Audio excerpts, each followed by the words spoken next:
Hai semuanya, Assalamualaikum. Masih bersama saya di sini.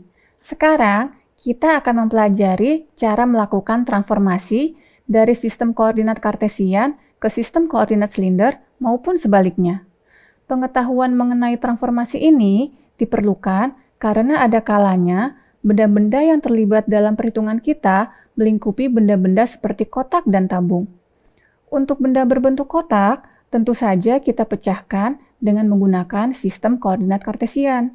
Sedangkan untuk benda berbentuk tabung, kita selesaikan dengan sistem koordinat silinder.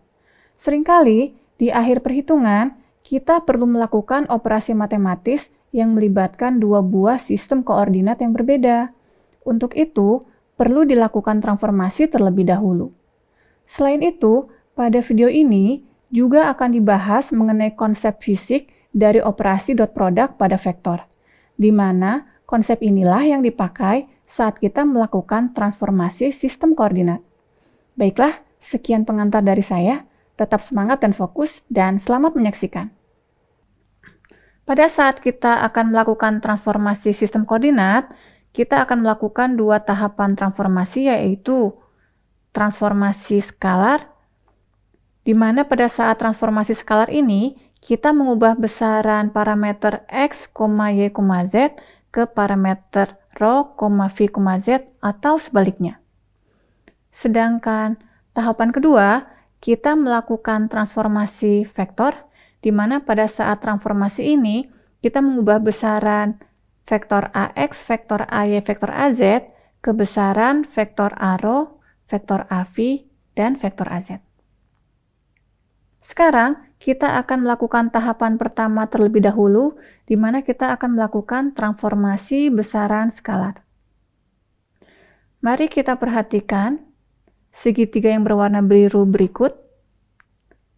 Dari segitiga ini, kita mengetahui bahwa X sama dengan rho cos v, sedangkan Y sama dengan rho sin v. Sedangkan untuk perubahan dari silinder ke kartesian, masih dengan melihat segitiga yang berwarna biru pada slide, kita bisa melihat bahwa rho sama dengan akar dari x kuadrat tambah y kuadrat, sedangkan sudut V adalah arcus tangen dari y per x. Tahapan berikutnya, kita melakukan transformasi vektor. Jika kita memiliki vektor A yang dinyatakan dalam sistem koordinat kartesian seperti yang terlihat pada kotak yang berwarna hijau, jika vektor ini ingin kita ubah ke dalam bentuk sistem koordinat silinder seperti yang terlihat pada kotak yang berwarna biru, maka kita harus mencari berapa besarnya A besar rho dan juga A besar V. Sebaliknya, jika kita ingin mengubah vektor A dari sistem koordinat silinder ke sistem koordinat kartesian, maka yang harus kita cari terlebih dahulu adalah besarnya A besar X dan A besar Y. Sekarang mari kita lihat besarnya A besar rho. A besar rho pada dasarnya adalah komponen vektor A yang searah dengan vektor satuan A rho, di mana A besar rho sama dengan vektor A didot produkkan dengan vektor satuan A rho yang hasilnya bisa kita lihat secara lengkap pada slide di depan Anda. Berikutnya, A besar V adalah komponen vektor A yang searah dengan vektor satuan AV, di mana A besar V sama dengan vektor A didot produkkan dengan vektor satuan AV. Berdasarkan persamaan-persamaan yang ada di depan kita, akan timbul dua buah pertanyaan. Pertanyaan yang pertama adalah, kenapa A besar rho adalah vektor A yang didot produkkan dengan vektor satuan A rho, sedangkan A besar V adalah vektor A yang didot produkkan dengan vektor satuan AV.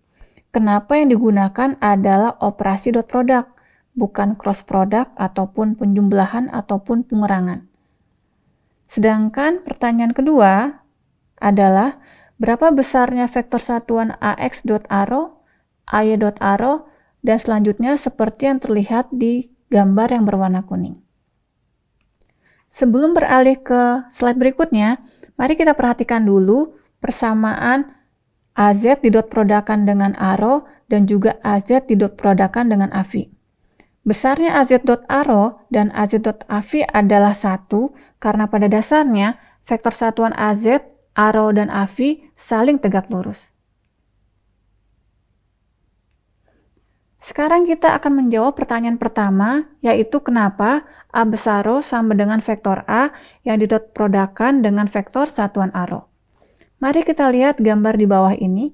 Kita memiliki vektor A dan vektor B, di mana sudut yang dibentuk oleh vektor A dan vektor B adalah alfa seperti yang pada gambar. Vektor A jika didot produkkan dengan vektor B sama dengan magnitud vektor A dikalikan magnitud vektor B dikalikan kosinus alfa.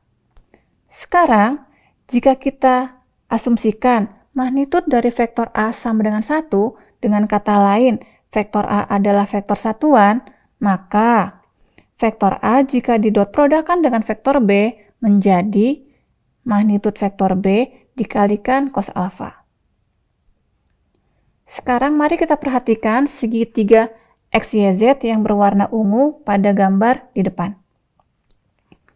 Pada dasarnya, besarnya magnitud vektor B jika dikalikan dengan cos alfa sama dengan panjang garis XZ. Di mana panjang garis XZ ini adalah komponen vektor B yang searah dengan vektor A. Jadi dengan kata lain, A dot B adalah mencari komponen vektor B yang searah dengan vektor A. Sekarang kalau kita kembali ke bentuk A besar Rho, pada dasarnya A besar Rho itu adalah komponen vektor A yang searah dengan vektor satuan ARO. Sehingga pasti kita harus menggunakan operasi dot product.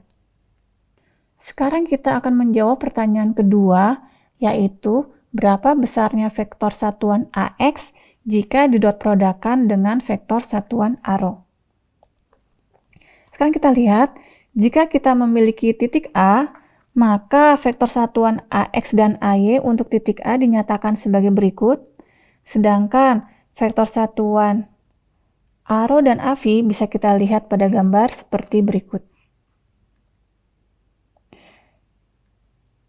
Sekarang kita lihat, vektor satuan AX jika didot produkkan dengan vektor satuan ARO, maka besarnya adalah magnitud vektor AX dikalikan magnitud vektor ARO dikalikan kosinus sudut antara AX dan ARO alias cos phi.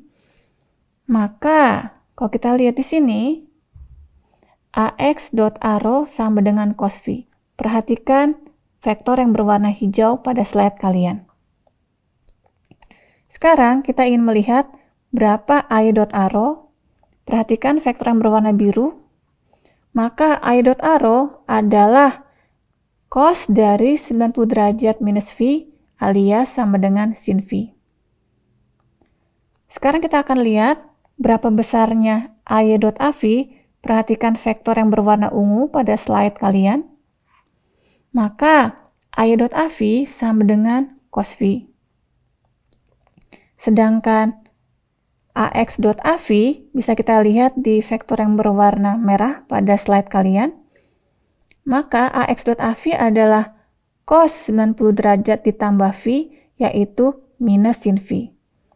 Sehingga kalau kita buat tabel tentang dot product antara vektor di sistem koordinat Kartesian dan juga di sistem koordinat silinder, kita akan mendapatkan tabel seperti yang kita lihat pada slide. Setelah menyimak video tadi, saya harap kalian semua sudah paham bahwa saat kita melakukan transformasi sistem koordinat, ada dua tahapan transformasi yang kita lalui, yaitu transformasi besaran vektor dan transformasi besaran skalar. Saya harap kalian sering berlatih di rumah dalam mengerjakan berbagai soal latihan berkaitan dengan transformasi ini. Sedangkan untuk materi selanjutnya, kita akan mempelajari transformasi sistem koordinat Kartesian ke bola. Terima kasih dan sampai jumpa.